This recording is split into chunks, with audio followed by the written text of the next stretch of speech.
at night. There were no stars in sight. Then the planets all aligned. When I saw her eyes, one look, that's all it took to send me to another galaxy.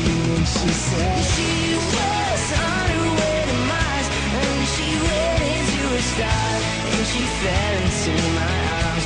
Thank you, gravity, never let her go. I'll hide her UFO, but she'll never have to know. She's my space girl, and she's out of this world.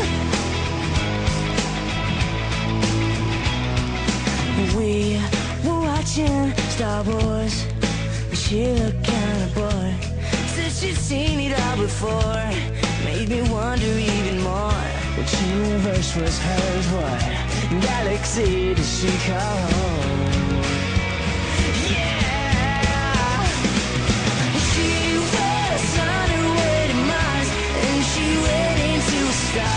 And she fell into my arms.